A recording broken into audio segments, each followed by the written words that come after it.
pantalla.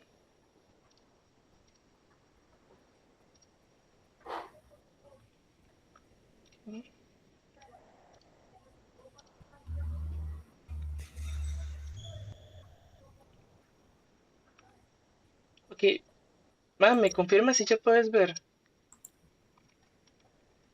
Disculpe, ¿Me hijo. puedes me confirma si ya puedes ver la pantalla? O si alguno de los Sí, compañeros puede verla. sí, ya se puede ver. Ujú, perfecto. Aquí, bueno, partimos con el consentimiento informado. La participación de esta entrevista es de carácter voluntario y se realiza bajo el marco académico de la Universidad de Costa Rica, específicamente como parte del curso de habilidades para la vida, impartido por la profesora encargada, la máster Rebeca Solano Pérez. La entrevista será realizada por los estudiantes, mi persona, Jonathan Miranda, Melissa de Los Ángeles Castro Hernández y Daniela Trinidad Hidalgo Agüero, quienes están actuando como responsables del proceso de recolección de información para esta entrevista. Y en este contexto, tu persona, ¿no? Yo, Amit Vigil Quintero, he sido debidamente informada de que la entrevista tiene fines estrictamente académicos y formativos, y que su propósito es recopilar información mediante preguntas orientadas a comprender experiencias personales relacionadas con habilidades para la vida y la resiliencia, de conformidad con los objetivos que vemos nosotros durante el curso. Asimismo, comprendo que mi participación es completamente voluntaria y puedo negarme a responder cualquier pregunta que me resulte incómoda, sin necesidad de justificar mi decisión. Eso va por parte tuya, ma. Cualquier cosa que sientas que pueda sonar extraño, nos lo haces saber, no tenemos problema. Ok, También listo. comprendo que puedo retirar mi consentimiento y finalizar mi participación en cualquier momento, sin consecuencias académicas, personales o de ningún otro tipo. Ok, Se me ha indicado listo. que la información será utilizada únicamente para el desarrollo del trabajo académico del curso de habilidades para la vida y que mi identidad y mis datos serán tratados con confidencialidad, respeto, evitando su divulgación fuera del contexto del curso. En caso de requerirse evidencias académicas, se procurará proteger mi privacidad. Todo lo anterior en consideración y bajo estas condiciones, necesito que me diga la palabra consiento, Consciente. participar en la entrevista y autorizo el uso académico de la información brindada para cumplir los objetivos del curso. Consiento participar en la entrevista. ¿Dónde está? Y autorizo el uso académico de la información brindada para cumplir los objetivos del trabajo del curso. Muchas gracias, mami. Bueno, para servirles. Ok, y vuelvo a compartir mi cámara y vamos a empezar ya con las preguntas. Las primeras preguntas serán más Ujú. orientadas a ver información, bueno, preguntar quién eres, tus gustos, color favorito, un poquito de historia de vida. ¿Está bien? Ujú. Sí. Bueno, Empieza. ¿Mm? sí, ya voy a empezar yo. Ajá. Bueno, la primera pregunta es si podrías comentarnos de forma general dónde creciste y cómo era ese lugar. Bueno, yo crecí en un lugar que se ubica al lado de Panamá, un lugar de campo eh, que se llama Cuervito, en una finca rodeada de muchos animales domésticos, de muchos hermanos, porque éramos 7 hermanos. Tenía a mi papá, mi mamá. Mi papá trabajaba en el campo, mi mamá era ama de casa y vivíamos, mi papá, o sea, vivíamos prácticamente de la agricultura de la subsistencia, eh, porque mi papá trabajaba, ¿verdad? Cultivando la tierra, también tenía un poco de animales como vaquitas, cerdos, gallinas, que con eso nos servía para alimentarnos. Y la leche de las vaquitas también nos servía para alimentarnos. Los cerdos sí los vendían porque nos criamos en una religión y en esa religión, como parte, eh, no comíamos cerdo, ¿verdad? Entonces, eh, esa era prácticamente una vida muy tranquila, muy sumamente tranquila, compartida en familia o en la iglesia, que era lo más largo que íbamos, o donde la abuelita. Así era prácticamente, en resumen, la vida mía de niñez. ¿Y cómo puedes como describir el ambiente familiar, cómo era hablar con tus hermanos, tu mamá, cómo te trataba, tu papá, cómo era. Mi papá era sumamente estricto. Si nos salíamos de las reglas, íbamos a tener serios problemas. Entonces nos manteníamos como muy obedientes a todo lo que él decía. Mi mamá de pequeña recuerdo muy estresada porque éramos muchos hermanos, entonces de repente ella lavaba la ropa, entonces se enojaba a veces porque jugábamos o estábamos hablando cerca de ella y eh, a veces estaba como muy enojona. Sin embargo, ella también tenía sus ratos amorosos, nos llevaba a la iglesia, cuidaba de nosotros, de la vestimenta siempre limpia, nos peinaba, nos mandaba súper aseado a la escuela, nos cuidaba con las meriendas, no tanto merienda, más que todo era el desayuno. Cuando regresábamos de la escuela estaba el almuerzo, también había rato donde nos apapachaba, nos abrazaba. Eh, ella casi nunca iba a las reuniones de los padres de familia porque eso lo hacía mi papá. Eso era como una cultura muy machista de que la mamá en la casa, de hecho que cuando nosotros nos enfermábamos, papá llegaba del trabajo y le decía a mi mamá que estábamos enfermos y le decía de la lista lo que yo lo voy a llevar. Mi mamá no se encargaba de eso. El que se encargaba de llevarnos, digamos, cuando estábamos enfermos, era mi papá. Y Entiendo. Y ella, ¿qué le puedo decir? Es que era un ambiente que era muy ¿cómo les puedo decir? Como muy,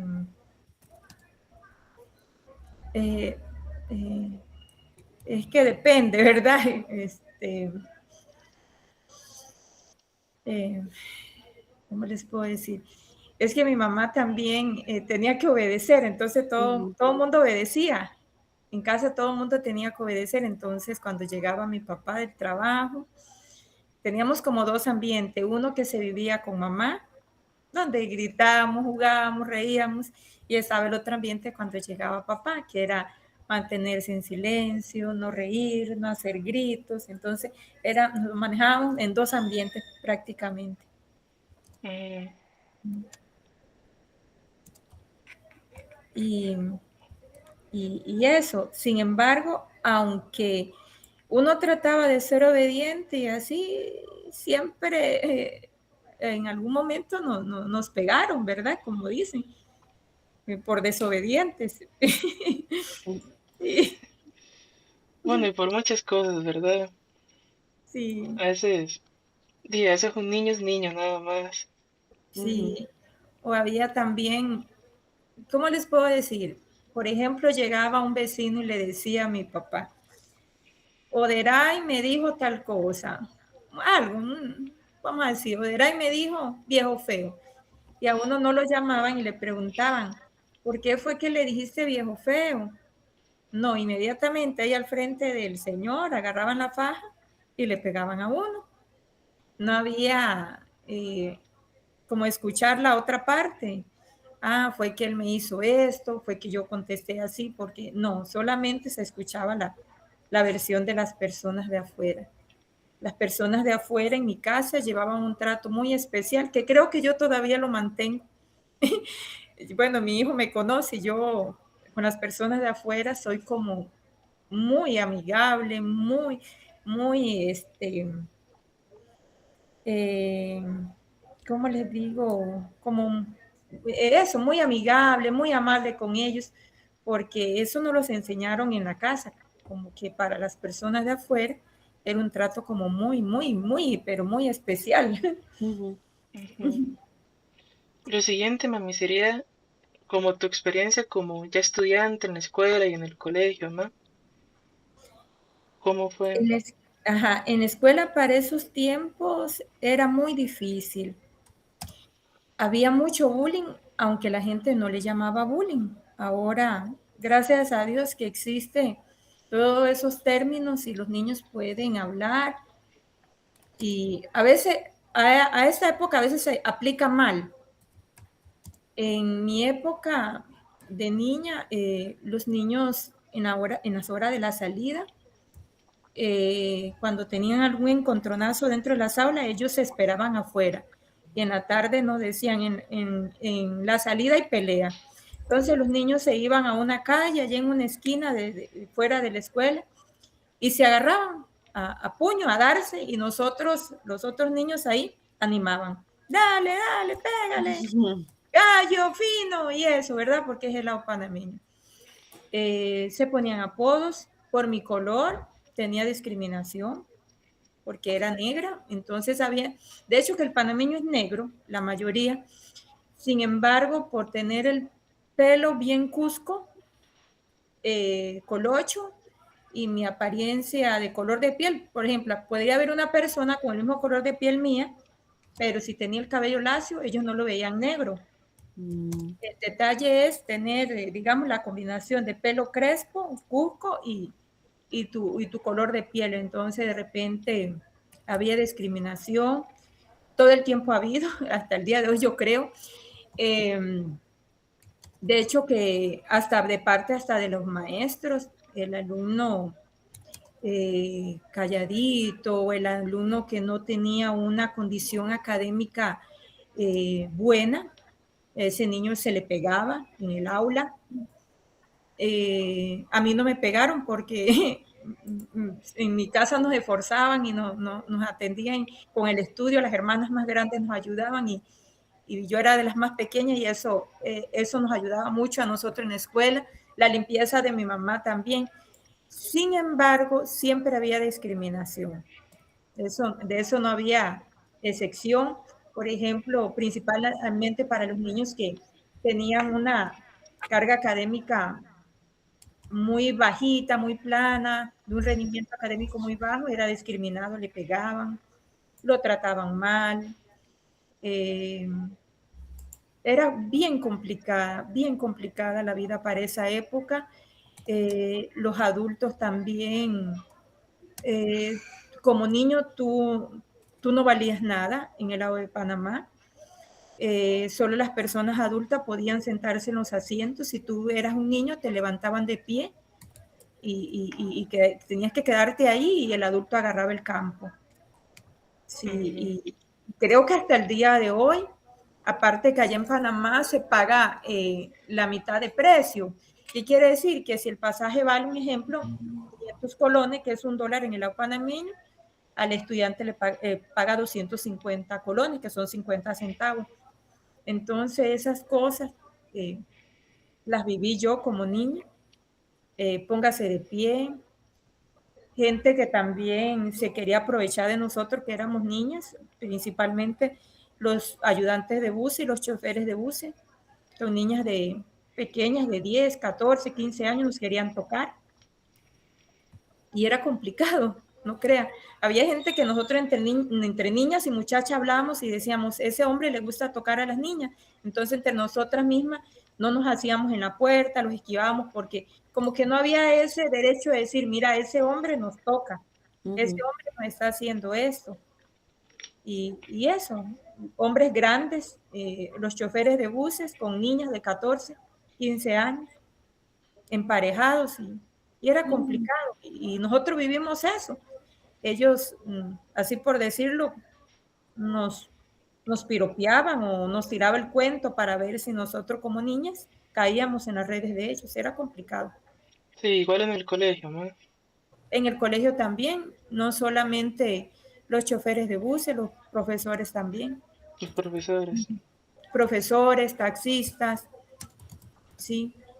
Por eso yo me alegro tanto que hay una voz de alerta ahora ¿cómo se llama? Que principalmente aquí en Costa Rica, no sé en Panamá, que ya ahora, digamos, tenemos voz y voto las mujeres y las niñas, pero antes era muy complicado. Ujú. Y Uh-huh. ya como algún recuerdo más o aprendizaje que sea positivo o negativo que tengas de esas etapas, más. De mi niñez, Como que te haya impactado. es que son tantas situaciones, ¿verdad? Ujú. Y creo que hay una situación que me impactó mucho y yo creo que yo siempre la digo. Yo estaba en mi adolescencia, tal vez unos 12 años, y ya tenía como pechitos y llegó un tío mío y fuimos a recoger habas, que es un frijol que se cultiva al lado de Panamá. Y mi tío me dijo que me dejara tocar de él. Entonces yo me quité del lugar y me acuerdo que fui, le conté a mi mamá y casi que me pegan. O sea, yo no podía decir eso. O sea, mi tío salió ileso, nunca se le reclamó nada. Y tío se vio llegando a la casa como si nada, igual, porque ya, no sé, yo pienso que la gente adulta decía que como es un niño no nos iban a creer. Y el aprendizaje que me dejó fue que cuando llegó ese tío, entonces ya yo nunca volví a andar cerca de él. Ese fue el aprendizaje más grande porque era tanta cosa que yo les puedo decir que eran tantas situaciones que por más que uno quería hablar, nunca se lo iban a creer. Ujú. O sea, yo lo viví con un cuñado y yo alcé la voz y dije, ese hombre me estaba viendo y no pasó nada. O sea, no pasaba nada. O sea, simplemente no había acción. Simplemente era un invento de uno y uno se quedaba callado. Sin embargo, ahora con mis hijos es diferente. Y mi hijo lo sabe muy bien, Ujú. que Ya el cuando aprendizaje dejaron bien claro ahora a mí. No les alcahueteo la mala crianza, pero si me les hacen daño, ahí voy yo. ya cuando Sí. saliste del colegio, como ya empezando la universidad o el trabajo, ya sea antes de entrar a la universidad. Y bueno, ya en la universidad, como era panameña, mi forma de hablar era muy diferente aquí en Costa Rica, entonces vuelve de nuevo la misma situación de niña con bullying. Eh, no sé por qué nos complicamos los seres humanos tanto la vida, porque a veces si viene un extranjero, un estadounidense y habla mal, a la gente le causa gracia, le causa Ujú. Ujú. algo lindo, ¿verdad? Sí. Pero si un nicaragüense o un puertorriqueño o un panameño habla de acuerdo a su cultura, porque es mi cultura, no causa gracia, causa burla. Entonces Ay, perdón.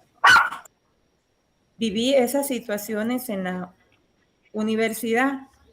Sin embargo, siempre le digo yo a mi hijo que hay muchas cosas que a mí me ayudaron como a aceptarme a como soy, porque desde niña, por el color, entonces cuando yo empecé a ser panameña, entonces empecé a ser más panameña. ¿Y qué quieres decir que soy más panameña? Llevé mi cultura. ¿Qué es mi cultura? Les empecé a decir que las panameñas vestíamos el traje típico de esta manera. Les empecé a enseñar mi baile típico. Les empecé a enseñar que comía hojaldre con pelotitas de carne. Le empecé a decir que comía arroz de frijol de pan. Entonces yo misma acepté y le hice propuesta a lo que yo tenía. Y vieras que ha dado muy buenos resultados. De hecho, que en el lugar donde yo trabajo, ellos dicen, ahí viene la maestra panameña. Y cuando hablan de baile típico panameño, vayan donde la maestra Oderay. Entonces ahora más bien he sido útil con todo esto de la interculturalidad. O sea, nunca desistí de ser panameña. Era como luchar contra corrientes. Si yo hacía eso, iba a perder nuevamente mi identidad. Ujú. Entonces, mi hijo sabe, porque en mi casa se conservan cosas de panameño, aunque vivimos en Costa Rica, pero la cultura de nosotros la mantenemos, de los abuelos de Jonathan lo mantenemos y, y ahí estamos. Sigo siendo costarricense, naturalizada, pero mi cultura que aprendí de niña la mantengo y respeto a ambas culturas y las demás que vengan también. Yo no tengo problema con eso. sí, siempre los acepto independientemente de lo que sean, de verdad. Ujú. Pues tú lo comentaste, ¿verdad? Ya un poquito de tu ámbito laboral actual, pero ¿cómo fue al inicio, mami, empezar a trabajar? Al Bueno, inicio, pues disculpa, mami, primero me gustaría que dijeras también qué fue lo que estudiaste. bueno, lo que empecé a estudiar primero, bueno, desde colegio, hijo. Como Bueno, usted gusta, mami. sí, yo estudié en un colegio científico. eh, mi, mi, mi, mi, mi rama era ser, o lo que me gustaba a mí era ser enfermera. Sin embargo, cuando hice los exámenes y pude concursar, salí y papá dijo, no, usted no va a ir a estudiar largo porque cuando usted venga de allá viene con una panza. Y ya su hermano estudia en Guásimo de Limón y para mí no había dinero para eso. Entonces, simplemente me dijo, aquí en ese tiempo no había universidades como ahora, la UCR estaba en San José, no estaba aquí. Aquí solamente había una universidad que se llama La Latina. Había llegado a abrir como un localcito aquí donde podíamos ir a agarrar ciertos cursos a algunas personas que tenían alguna posibilidad económica, porque no era tampoco que era tan caro. Se pagaban como 12,000 colones en aquel tiempo. 5,000 colones, yo creo que el curso valía.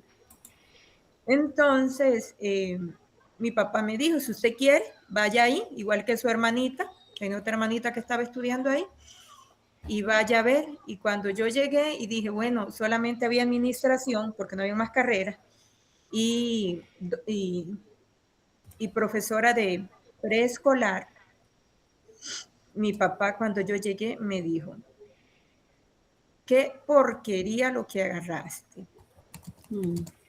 Eh, la carrera de Saidi sí vale la pena.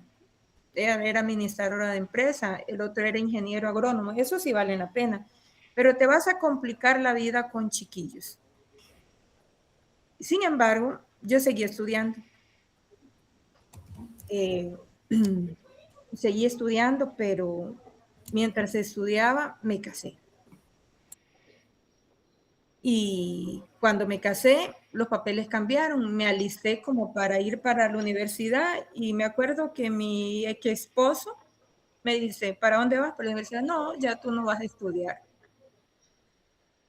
Y yo me quedé en un sillón llorando y hasta ahí llegó mi carrera. Sin embargo, por cosas de la vida, que siempre hay algo bueno que llega, en lo malo, mi ex le gustaba andar de picaflor, entonces como que se enamora por ratos de una chica y ocupa espacio y se queda ciego. Y aprovecho yo esa oportunidad donde él anda ciego, ¿verdad? Y me matriculo nuevamente en la universidad y empiezo a estudiar. Eh, y ya no de preescolar, sino de primer y segundo ciclo porque había más opciones de trabajo. Y me dan trabajo de maestra de preescolar, estaba Jonathan de 8 meses y me fui. Era sumamente difícil, duro, porque tenía un bebé, quien me lo cuidaba en la mañana, a veces cargaba el bebé, donde la abuelita de él para que me lo cuidara, a veces llegaba una nana, era sumamente complicado. Sin embargo, pasé ese año a brincos y a saltos en unas situaciones, bueno, demasiado difícil porque mi primer trabajo yo trabajaba con un doctor en una óptica y salgo embarazada de Jonathan y ya no me querían tanto, como era una empleada eficiente, ya no me querían tanto porque pedía citas para control médico de mi niño y ya no me querían en el trabajo, entonces empecé a buscar trabajo de maestre. Bueno, empecé, como les había contado, de preescolar. Y, y eran unas situaciones, yo les puedo decir, a veces ni para el pasaje tenía, eh, eh, solo para la nana, comprar la comida, pagar un apartamento donde vivíamos y listo. y ya después me nombraron, pero va la casualidad que me nombran en la montaña, bien largo. Mi mamá ya tenía 1 año de muerta porque Jonathan nació cuando estaba embarazada yo, cuando murió mi mamá. Entonces, Jonathan también llevó toda esa secuela conmigo.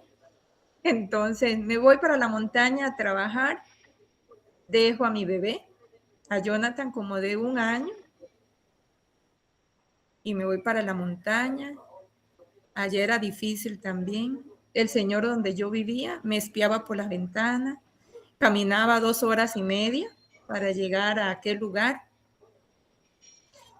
Trabajé 3 años ahí, sin embargo al señor lo despiden de ese lugar donde él cuidaba y era un solo estudiante. Y regreso aquí y empiezo a trabajar en la escuela que yo actualmente trabajo. Sin embargo, esa experiencia de esa montaña me dejó un aprendizaje tan bueno. Al yo llegar a mi escuela 5 minutos ahora, a llegar a dormir a mi casa, a mi cama, a comer mi comida, y empecé a valorar tanto que yo no veía que yo era una buena trabajadora, pero mi jefe sí veía que yo era buena trabajadora. Y él en cuestión de como de 2 meses, creo, me dice a mí, he visto tu trabajo y quiero que me ayudes. Y, y yo les digo, hijo, empecé a ser asistente de dirección de él.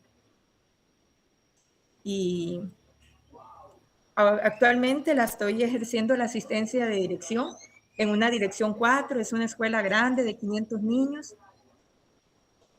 Y tuve un bajonazo de la vida que me lo quitó por un rato, pero Dios ha sido bueno con nosotros y el año pasado me devolvió de nuevo a ese espacio, a ese lugar, y estoy trabajando de nuevo ahí en la asistencia. Tuve unos 6 años o 7 años oscuros de tiniebla, muy oscuros. Lo que pasa es que cuando uno está pasando ese umbral o ese túnel, uno no se da cuenta que va por ahí, pero en ese túnel siempre hay una luz que es la que te deja ver, pero esa luz a veces te trae dolor, pero es para bien, Ujú. pero es para bien. Sí. Ya finalizando la parte laboral, mami, decirte como, ya viviendo todo, ¿qué es lo que más valores de tu trabajo? Lo que yo valoro de mi trabajo, y un día de esto me lo decían a mí, Oderay, y si tú volvieras a nacer, tú serías profesora. Y yo le dije, sí, sí, yo volvería a ser profesora. Yo no tengo ningún impedimento y hay gente que, me voy a salir un poquito y ahorita regreso. Hay gente que se mete a tal vez educación y de repente está esperando en sindicato, está esperando un día o que no vengan niños. Vieras que a mí no me estresa eso, que si vengan, es más, cuando no llegan los niños, yo soy de las maestras que yo llamo, que ando, que fue lo que pasó. Lo que yo valoro de mi trabajo, hijo, bueno, son los niños, si no ya me hubiera muerto. Son los que me han dado alegría.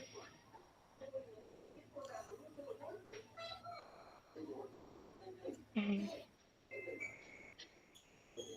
Creo que ellos 23 años me han acompañado y, y me conocen los que han sido alumnos míos y sé que me conocen porque en el 2023, cuando estuve bien mal, ellos me dijeron, maestra, ya tú no eres la maestra Oderay. Y era que estaba mala, porque ellos me conocían mucho a mí, ellos sabían que yo era muy alegre y fue como que me hubieran bajado las revoluciones y quedé en plano. Y ellos eh, agarraban papelitos y tengo muchas tarjetas de ellos. Y ellos me decían, te quiero. Nunca me escribieron porque estás triste, nunca. Siempre me dijeron que me amaban. Me escribían que era bonita, que era linda, pero nunca me vieron la parte fea. Nunca me la vieron, siempre me vieron la mujer que ellos conocieron. Y de las cosas que yo valoro, y siempre lo digo yo, hay dos cosas que no me han dejado a mí desistir de mi vida, son los niños y mis dos hijos. Porque creo que son los que yo tengo, mis hijos, la mayor fuerza, y los niños de la escuela yo creo que han sido la otra fuerza que no me han dejado caer.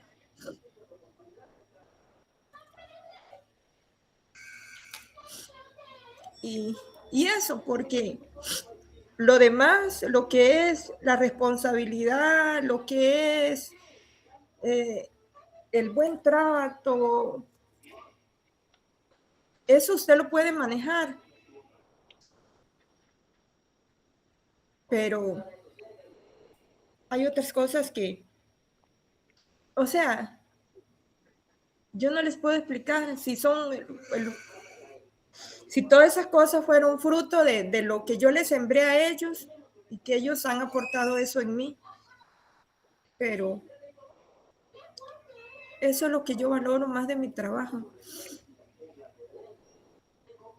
Es excelente, man. La verdad es que acomodado ahorita el campo de la educación, es genial escuchar a alguien que verdaderamente lo ama,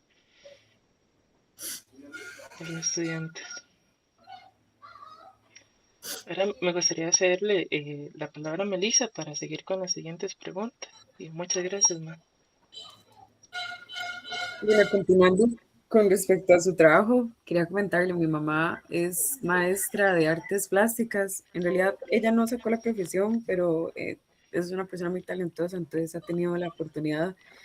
Y de verdad que siento que las personas que ejercen con amor verdaderamente dejan huella, pero es increíble, ¿verdad? La huella que dejan los niños sobre las personas que ejercen esta profesión, porque mi mamá siempre fue una persona que estuvo muy sumida en una depresión y ella cuando empezó a dar clases cambió completamente, o sea, yo decía, pero ¿quién es esta mujer? Le devolvieron el brillo. Ella, si un chiquito se iba a la escuela, lloraba, se afectaba mucho emocionalmente. Ella decía que realmente tener esa responsabilidad a ella le volvió mucho, mucho las ganas de quien ella quería ser. Entonces, es muy bonito, ¿verdad? Y me gustaría mencionarle que se nota mediante esta entrevista que usted es una persona que es muy apasionada y que me siento muy alegre de saber que usted pues, tiene una conexión tan fuerte, ¿verdad? Porque tal vez es difícil llegar a tener esa conexión tan fuerte con un empleo. Y bueno, continuando entonces, ¿cómo consideraría usted actualmente su vida laboral o profesional en este momento de su vida? Actualmente en mi vida yo estoy trabajando como en lo que es solamente importante y lo que merece de verdad mucha atención, porque a veces prestamos atención a cosas que no son tan importantes. Creo que yo ahora a mis 50 años, que casi estoy por cumplir, le he prestado hace poco tiempo para acá como que he enfocado más en lo que verdaderamente es importante. En lo laboral me enfoco estrictamente en mi trabajo. Poniendo límites, porque antes no ponía límites. Entonces, cuando usted no pone límites, alguna de las dos partes tiene que salir afectada. O das más o te quitan. Sí. Entonces, por ejemplo, no es que me he vuelto mal empleada. Si mi horario de trabajo es a las 5 de la ya tiene su bolsa y está prácticamente afuera. Porque cuando usted sale a las 5 y se quedó a las 7 haciendo el informe, usted está son 2 horas de su trabajo, que eran suyos, para cenar, para pasar con sus hijos, que lastimosamente a Jonathan le pasó. Jonathan vivió eso. Mi hijo vivió eso. Ahora, no afecto ni a ellos, ni me afecto a mí, solamente hay un límite. En cuanto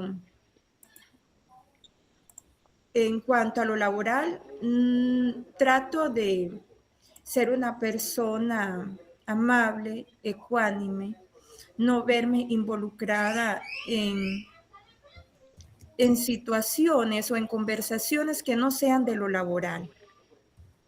Porque en el momento que usted cae en situaciones que no sean laborales y empiezas a aportar o a dar información de tus mismos compañeros de trabajo, estás cayendo en un error garrafal. Entonces, tengo mi amiga de mi trabajo, nosotros cuando queremos salimos, pero fuera de nuestro trabajo, conversamos, hablamos, lo que sea, pero en nuestro trabajo ella es una funcionaria igual que yo. Y sí, ahorita mismo en mi trabajo estoy en lo que me importa. A los estudiantes se le trata con todo el respeto, el tiempo se usa, el tiempo se utiliza correctamente, se trata, ¿verdad?, de utilizar el tiempo correctamente, cumplir con lo solicitado, porque hay situaciones que hay que cumplir como empleado y que están dentro de los reglamentos, entonces hay que cumplir. Eso sí, siempre en el estándar, cumpliendo las normas, cumpliendo los horarios establecidos, con mucho gusto se entrega el trabajo. Sí, pero es algo que he aprendido hace poco. Estoy trabajando todavía, porque ¿cómo les digo? Era muy dada a dar más y me sacrificaba mucho yo. Sí, entonces estamos trabajando en eso. No, excelente. Y en cuanto a su vida familiar, ¿cómo la describiría? Bueno, ya mencionó brevemente que usted aprendió, y me parece muy bien, aprendió a poner límites, a cumplir con un horario, para también dedicarse tiempo para usted y su familia. Y ese espacio, ¿cómo lo describiría? Entonces, su entorno familiar.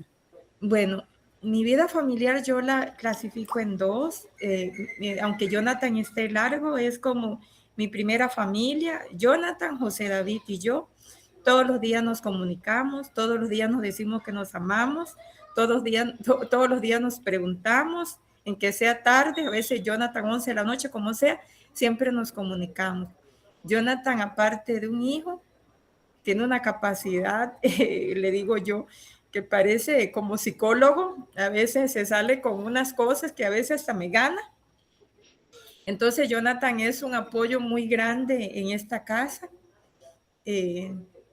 No debería darle responsabilidades. Yo sé que Jonathan no tiene ninguna responsabilidad porque Jonathan es hijo, pero Jonathan tiene muchas ideas que nos ayudan mucho aquí en la casa. Nuestro ambiente es un ambiente, nosotros somos muy cariñosos entre nosotros nos amamos, nosotros nos cuidamos cuando estamos aquí en casa, y es un ambiente bonito. Y está la otra familia, que son la familia de mis hermanos.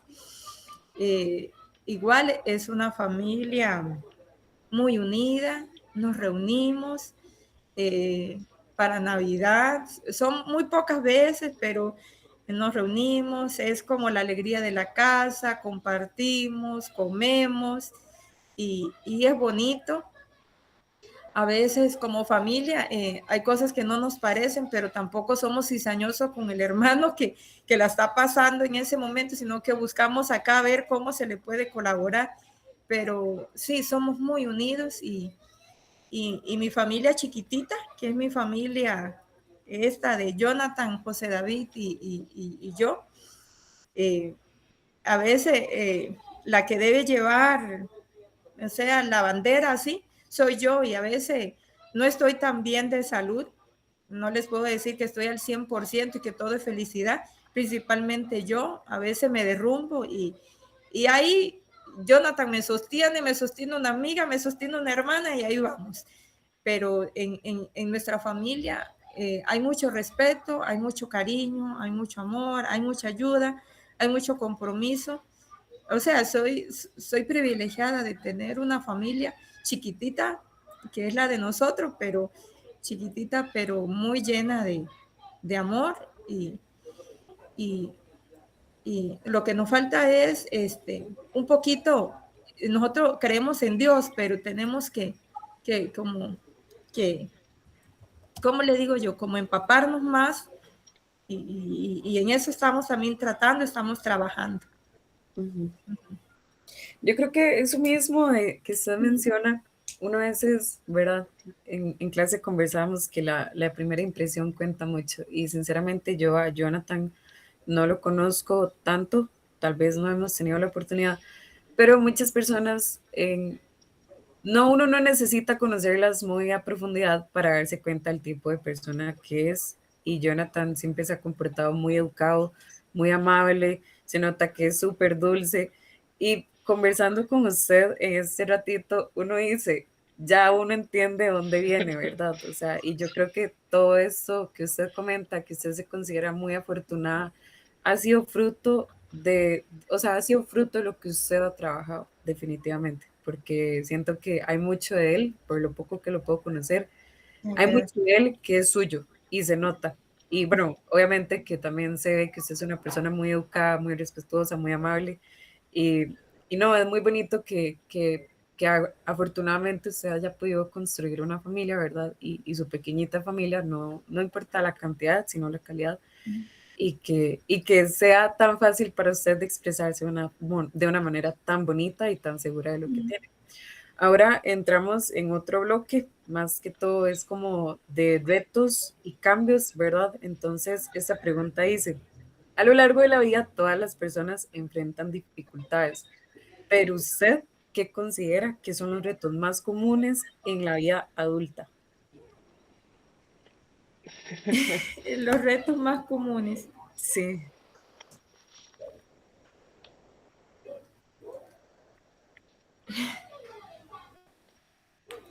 Este, ¿Qué tengo de retos ahorita?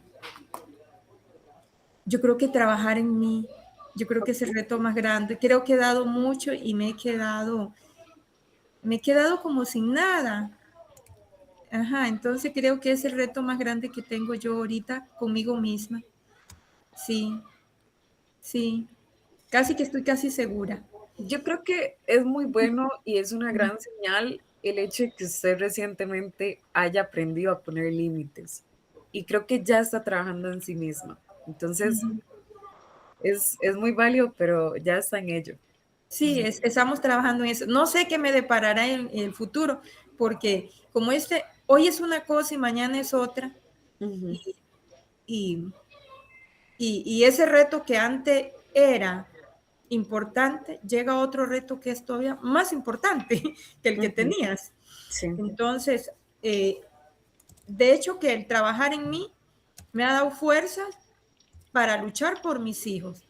ujú, Entonces, porque cuando uno no trabaja en uno, no es seguro. Entonces, como no es seguro, no actúa.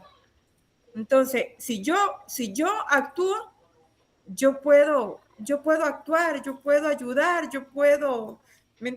Sí, es que el combo es como completo, más que soy madre de familia. ujú. Ujú. Porque si yo no estoy segura conmigo, todo lo demás se cae, porque soy madre. Entonces una madre no puede luchar, no puede decir, no tiene fuerza porque está opacada. Ujú. Sí, es un pilar. Sí, exacto, es un Ujú. pilar, exactamente. Y desde su experiencia, ¿qué le ha ayudado a salir adelante cuando ha enfrentado situaciones difíciles? Ay, Dios, Dios. sí, es una. He tenido situaciones tan duras. Cuando estaba embarazada de Jonathan y se muere mi mamá, era Jonathan. Jonathan, yo estaba embarazada y yo le hablaba a Jonathan. Entonces, cuando empecé a trabajar, vivíamos en unas situaciones no de hambre, pero muy de escasez en la parte económica, que no podíamos, digamos, comprarnos muchas cosas. Entonces, cuando me fui para la montaña, yo decía, yo me voy y, y voy a construir una casa y voy a hacer esto. Entonces, yo me hacía como propuestas, pero era por el niño. Entonces, en ese tiempo era Jonathan. Y, y eso, y cuando estuve niña, también habían situaciones económicas muy planitas, o sea, mucha escasez de todo. Entonces eso también a mí me ayudó a tener como coraje. Aparte que papá era un hombre que nos enseñó a tener coraje. Ajá, nos enseñaba a tener coraje. Entonces papá nos enseñó a tener coraje. Más que todo papá, mamá no tanto. Papá sí tenía mucho coraje para hacer las cosas, entonces nos enseñó. Y después fueron mis hijos, Jonathan principalmente, y en segundo lugar, a veces que te tienes que levantar, o sea, es eso, o sea, o te dejas morir o te tienes que levantar en que sea arrastrándote como una culebra, pero lo tienes que hacer. No queda otra. Ajá, no queda otra. Es que hay gente que dice, es que no puedo. O sea, yo he llegado a un momento que digo, no puedo, estoy tendida en la lona, puedo durar, ¿qué? 2, 3, 4 días, pero es que hay que salir, o sea, lo tienes que hacer. Yo le digo eso, tendida en la lona. O sea, es que entre más días pasa, o sea, es que independientemente que lo vayas a hacer, lo tienes que hacer. Lo tienes que hacer. Simplemente. Ahora seguimos con otra pregunta. Bueno, esto ya también hemos ido conversando un poquito. ¿Qué cambios positivos considera que ha tenido como persona con el paso del tiempo? Bueno, con el paso en tiempo, pienso que, bueno, sí, ¿Poner límites? la primera es poner límites, cuidar de mí. Yo no les conté, pero bueno, mi hijo sí sabe, yo casi en 3 ocasiones he quedado casi anoréxica, no como. No como porque en mi mismo dolor no me da hambre y puedo pesar 42 kilos. Entonces, cuidarme, autocuidado, no, o sea, no me cuidaba. O sea, desde el momento que usted no empieza a comer a las horas fijas, no se empieza a bañar, no empieza bueno, no tanto bañarse, no comer, a no hacerse responsable de su higiene bucal, un montón de cosas, usted no se está empezando a querer. Entonces, yo no me quería, así por decirlo. O sea, una persona que no come, no se alimenta, no se quiere. O sea, va a quedar como tostada ahí, como un camarón ahí. Entonces, no me cuidaba, no ponía límites, no me valoraba, pasaba pendiente de las opiniones de los demás. Eso no interesa. Pero eso es una cultura mal aprendida. Sí, eso es algo aprendido. Sí, algo mal aprendido. Es algo mal aprendido. O sea, aguantar por decir que estamos bien. Entonces, de lo más impactante para mí ha sido el autocuidado y mi hijo es testigo. Poner límites, estoy en ese proceso. Manejar situaciones de estrés, estoy en ese proceso también. Tengo que manejar situaciones de estrés y creo que es lo que yo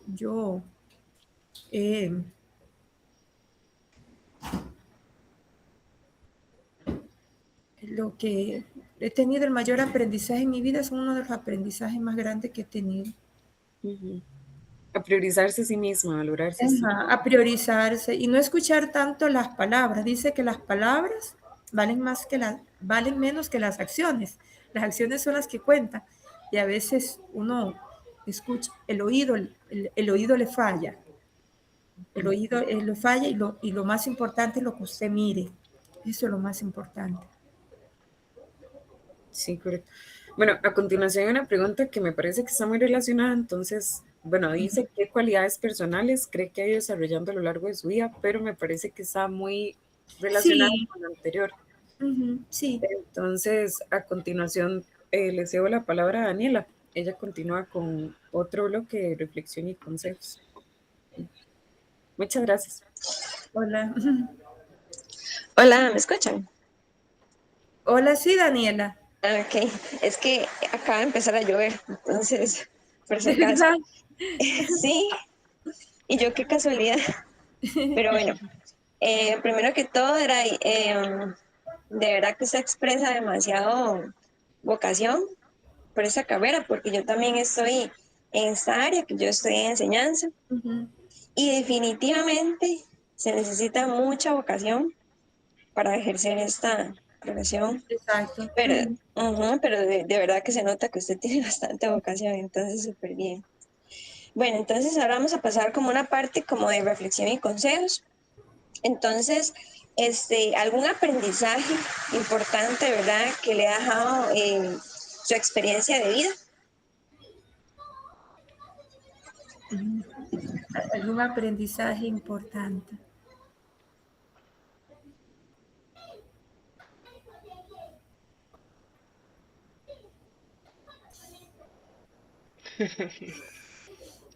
Ay, es que son tantos aprendizajes que uno va acumulando en la vida. Sin embargo, yo sigo siendo aquí y hago puntapié porque, ¿cómo le digo? La crianza de nosotros fue como en aquellos tiempos como muy inocente en el campo. Y yo pienso que en esta vida hay que aprender que hay gente buena y hay gente mala. Eso existe. Y a nosotros, o sea, yo a veces yo me enojo hasta con mi papá. Y en el sentido de que no nos enseñó a identificar. Hay gente que tiene malas costumbres, gente que que hace malas acciones y que no todas las personas hacen el bien. Hay personas que tienen malos sentimientos y eso existe. Entonces, yo siempre digo que a veces muchas cosas de las que me han pasado a mí en mi vida es por no tener esa experiencia, por no poder identificar esas situaciones. Entonces, yo de vieja, porque no puede ser posible que un chiquillo de la edad de Jonathan reaccione y diga, esa persona tiene malos sentimientos, con una vieja como yo que tenga 49 años y todavía esté dudando si esa persona sí o no tiene malos sentimientos. O sea, yo me quedaba asustada y hasta pagando doctores para que le digan, mira, esa persona no está actuando bien, porque usted no puede identificar porque tiene sentimientos de culpa, tiene un montón de situaciones que te afectan, porque no te has enseñado, no te enseñaron a valorarte. Entonces, ¿qué aprendizaje yo he tenido en este largo de la vida? Bueno, que por no poner límites, por no decir, mira, esto me está afectando a mí, han hecho con mi vida dejar pasar y dejar hacer. Entonces, ahora de grande he aprendido que, digamos, si uno no pone límites, si uno no dice hasta aquí, te seguirán pisoteando tu vida, te seguirán defraudando, porque es así. Entonces, yo te digo eso, que, que yo ahora, después de grande, he aprendido, o sea, después de vieja, he aprendido que todo eso ha pasado porque uno mismo no ha puesto límite. Entonces, las personas lo han pisoteado uno es por eso. Hay muchas personas que dicen, ¿por qué a aquella no le pasa? No le va a pasar porque esa persona dice, no, eso no va conmigo hasta aquí. Me aparto, me voy, listo. Entonces, yo creo que eso es uno de los aprendizajes más grandes que he tenido yo en mi vida. Sí, definitivamente el poner límites es demasiado importante. Ujú. Y ahora, ¿algún consejo que le daría a alguien, que está pasando por una situación difícil? Bueno, mi primer consejo, bueno, siempre recuerdo un día que mi hermana me dijo a mí, cuando estaba en una situación bien complicada y me manda un mensaje mi hermana y me dice, Oderay, ¿ya oraste? Y estaba tan mal en mi dolor que yo le dije, no, yo no he orado. Entonces, para los creyentes, porque los creyentes en Dios, todo nos obra para bien. Es como la fuerza interna que tenemos, ¿verdad? Primero, ponerle el problema a Dios en las manos. Segundo, si usted no puede, hay que buscar ayuda. Y en la vida siempre debe haber una motivación. Todos tenemos en la vida una motivación. No sé, ustedes ahorita su motivación, bueno, yo quiero sacar mi carrera. Otro tiene una motivación, quiere hacer deporte. Mi motivación para mí son mis hijos, 100%. Yo quiero que mis hijos me vean bien. Yo no quiero que mis hijos me vean mal. Yo espero que cuando Jonathan venga acá a la zona sur, él me vea bien y no me vea mal. Me diera vergüenza que mi hijo me viera mal, aunque yo sé que él me acepta. Entonces, yo siempre me pongo retos, una motivación. Eh, el trabajo mío es difícil, como dice usted, pero mi motivación son los niños. Si ellos la pasan bien, si yo les hablo a ellos con motivación, ellos se van a sentir bien, pero si yo llego enojada, yo llego repugnante, yo llego triste, imagínense, ese niño cómo va a estar todo el día tenso en el aula. Entonces, uno siempre en una situación debe tener una motivación. ¿Y saben qué? La mayoría de los problemas que uno se los imagina en la cabeza, la mayoría de veces solamente se cumplen a un 2%. Lo demás es tu subconsciente y tu consciente viviendo en tu imaginación un elefante de problemas que la mayoría de veces no es tan grande. Y hay una frase muy linda que mi hijo me lo decía el año antepasado, mamá, va a pasar. Y esa situación que hoy es agobiante, tarde o temprano, va a pasar. Así es, va a pasar.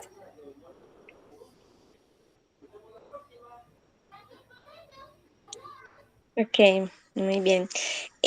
Ahora en cuanto al bienestar personal, a rasgos generales, ¿qué cosas considera que son importantes para sentirse bien con usted mismo?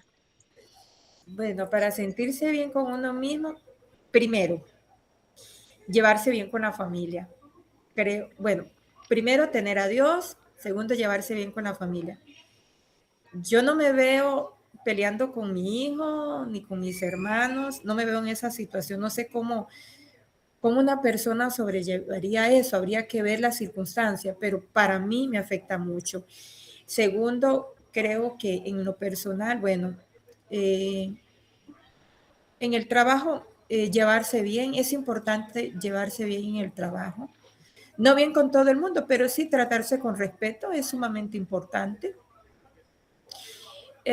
Con la comunidad también, donde tú vayas también. O sea, saludar o ser amable, eso no te hace, no te hace mal, te hace bien. Y en lo personal, creo que me ha ayudado mucho mi autocuidado. Hacer ejercicio también me ha ayudado mucho. Es sumamente importante.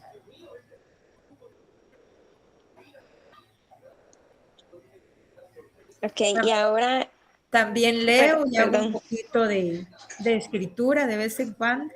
Leo y hago escritura crítica, un poquito por ahí, más que toda la lectura crítica ¿cómo se llama? Me da como una energía, como, ¿cómo le digo yo? Es como una parte de mi vida como que expreso que tengo ahí en mi corazón, pero como que cuando la divulga me causa un tipo como de euforia, como una dopamina, es algo extraño que escribir me ayuda mucho, me da como, bueno, ya lo dije, qué bueno que lo dije, porque decirlo frente a frente a la persona me cuesta mucho, pero si lo escribo, me hace bien. ¿Y cómo haces como para mantener ese equilibrio entre las responsabilidades y su bienestar personal? Importante. Hay alguno de los dos que pasa descuidado, de verdad. Sí. En mi trabajo, el que es educador, y vas a ver cuando eres educadora y tienes que montar exámenes, ese día el equilibrio de tu personalidad se queda un poquito ahí, a un lado, ahí, ¿me entiendes? Porque si ese día tú dices, no, yo me acuesto a las 8 de la noche, no, ese día no va a funcionar así. Ese día puede ser que te puedas acostar a las 11:30, no sé, haciendo un examen o revisando el planeamiento o buscando un material. Hay un día de sacrificios que vas a tener, pero no todos. Entonces, hay días que yo misma me pongo retos. Son las 8 de la noche, no he hecho ejercicio. O sea, a las 8 de la noche estoy haciendo los ejercicios que no hice. Entonces, hay momentos en mi vida que la responsabilidad siempre es responsabilidad. Esa siempre se mantiene. Porque o sea, la responsabilidad es responsabilidad. Usted no puede ir, porque en mi trabajo yo no puedo decir a los chiquillos, ay, mira, es que ayer me estaba tan cansada que no pude entregarles el material porque mis niños son de primer grado. Entonces, o sea, yo tengo que tener el material listo. Ellos, o sea, la responsabilidad siempre se va a mantener a su nivel. En mi vida personal, yo sí puedo jugar un poquito más con eso. O sea, no siempre estoy al 100 para lo personal. Sin embargo, cumplo con lo básico mío, mi alimentación, mi aseo, mi baño, tal vez lo personal mío como el ejercicio y cosas que yo lo vea como en mi caso, en segunda medida. Para hay otra gente que el ejercicio es primordial, caiga lo que se caiga, lo tiene que hacer. Pero yo sí ese día, digamos, el ejercicio queda en segundo plano o la lectura quedó en segundo plano, la escritura lo hago cuando queda un poco más de tiempo y todo eso.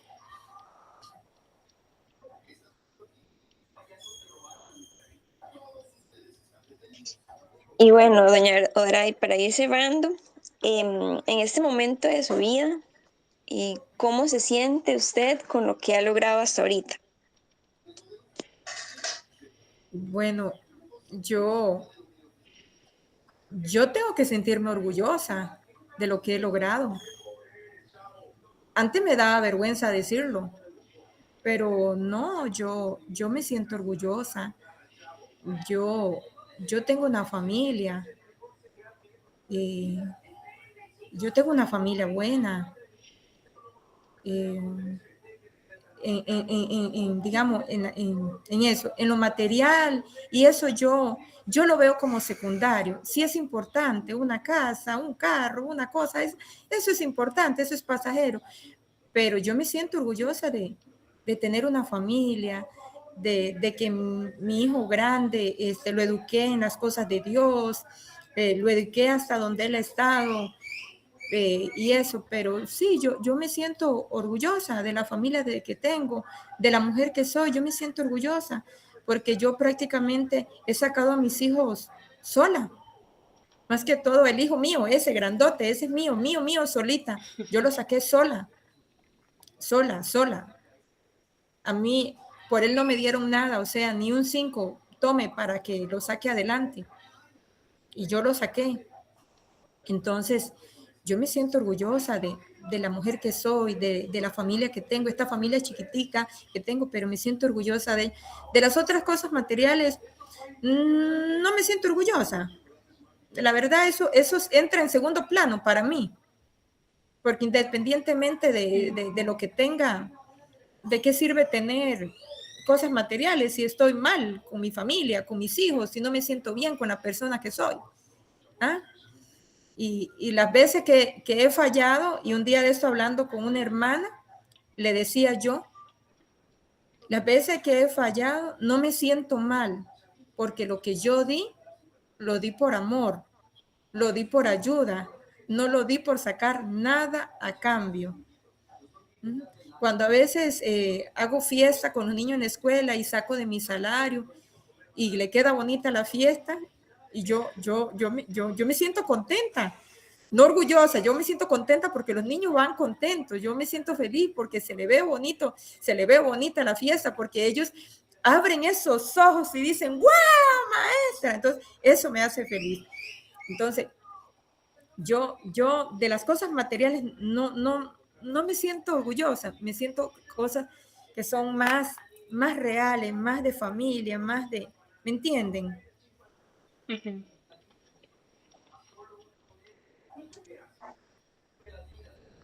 Ok, y bueno, ya para cerrar, ¿algo más que le gustaría compartir sobre su experiencia de vida? Bueno, en mi experiencia de vida, un día leyendo en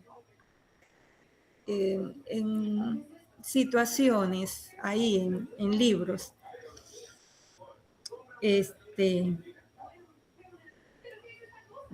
deja que te pasen cosas buenas, de la doctora Mariel, yo creo que se llama ella. Mariel, papi, deja que te pasen cosas buenas. Me imagino que te refieres a Mariana Estapé. Ajá, Marian Estapé. Ella siempre dice que uno debe pensar en cosas buenas para que le ocurran cosas buenas. Y a veces, no sé si les ha pasado a ustedes que está pensando en una persona y de repente 2 días después la ven o ese mismo día la ven. Dice que nuestro cerebro tiene algunas conexiones que no sé si será cierto. Pero cuando uno piensa en cosas buenas, que piensa en cosas que le van a venir y que le van a venir para bien, siempre llegan cosas buenas. Yo el año pasado, frustrada, derrotada, económicamente planita, porque el dinero le hace falta a uno por llegar, y estoy así, y de repente me dicen a mí, Oderay, ahí queda la asistencia, y la única que puede hacer ese trabajo es usted, porque usted es la única que tiene experiencia. Y a veces uno siente como, yo no tengo nada que dar, o sea, yo hasta aquí llegué, dije yo así, yo hasta aquí llegué, ya seguro que me voy a quedar así. Y no, siempre llegan cosas buenas. Y a veces mi hijo me dice, yo no sé dónde mi mamá saca plata. Y yo les voy a decir, chiquilla, yo a veces estoy en unas situaciones ahí y de repente dice, caja de ande, le entrega póliza no sé de qué, 300,000 pesos. Y yo dije, ¿de dónde es eso? Pues llegó. Dios en su misericordia, no sé, ve mi necesidad, siempre llega algo bueno. Y, y estuve tan mal el año pasado, tan cadavérica, tan delgadita, y a veces me ven gente y me dicen, Oderay, wow, ¿qué fue lo que te pasó? Y yo me quedo asustada, yo no me veo, pero la otra gente sí me ve. Entonces siempre, yo siempre pienso en positivo, yo siempre pienso que cuando estoy así mal, pues en ese momento estoy mal, pero yo en mi adentro dice, yo sé que voy a salir bien con la ayuda de Dios y voy a salir con la ayuda de Dios, y yo no sé, siempre llegan cosas buenas. Yo lo pasado lo dejo atrás y vieras que tengo hasta una mala costumbre. Cuando es tan malo, trato de olvidar y se me olvida, sin pegarles mentiras. Porque como que me bloqueo esa parte y trato de olvidar y trato de olvidar y trato de olvidar y se me pasa. Yo tuve una situación en el trabajo que fui demandada por enriquecimiento ilícito y me afligí y siempre pasó y pasó. Y esa situación que me estaba volviendo por enriquecimiento ilícito el año pasado llegó con mi recargo de asistente y ahí lo tengo. Entonces Dios es bueno, Dios es misericordioso. Siempre la verdad sale a flote, siempre tiene claridad, siempre lo único que hay que hacer las cosas bien, hacer cosas buenas, no porque lo vayan a agradecer, sino porque tú al hacer las cosas buenas, bien o buenas, te vas bien, te vas bien. Porque cuando las personas hacen las cosas con un propósito, ahí está, algo que yo te quiero conseguir, pero cuando tú haces las cosas, las haces bien, entonces te vas tranquila, te quedas tranquila. Usted dice, lo hice, la verdad me fui con todo, pero lo hice bien, di lo mejor lo que tenía, y listo, pasó, ya. Con eso no quiere decir que ya y te van a pasar las cosas y vas a estar ahí siguiendo que te den, sino que simplemente hazlo y ya. Y eso. Muchísimas gracias, doña Gracias. Veray, por compartirnos un poquito de su vida. Se nota que es una persona muy amable, muy linda y muy resiliente. Entonces, le agradezco un montón. Amén, gracias. Sí, mamita, muchas gracias por tu tiempo, ma. Espero Bueno, que yo te hayas también. sentido bien, que te hayas sentido cómoda. Sí, sí, es mi vida. De No mi hay otra. parte, también le agradezco mucho, definitivamente, por haber sacado todo este tiempo, por la confianza, por habernos contado un poco sobre su historia. Le deseo muchos éxitos, que siga poniendo límites, que se siga priorizando, que siga aprendiendo de sí misma y que siga siendo la gran persona que se puede notar que es y que siga viviendo con tanto amor, tanto para su familia como para los niños. Eso de verdad a uno lo marca completamente. Es tan bonito tener una profesora que uno recuerde por toda la vida y saber que le dejó muchas enseñanzas y saber que usted está marcando muchos corazones, probablemente todos esos niños, es un aporte muy valioso para todos nosotros. Amén. Así es. Muchísimas gracias, mamita. Bueno, que Dios los acompañe y cuídense mucho. Amén, Igualmente, que igual. les vaya muy bien. Muchas Bueno, gracias. chao. Bueno, chao.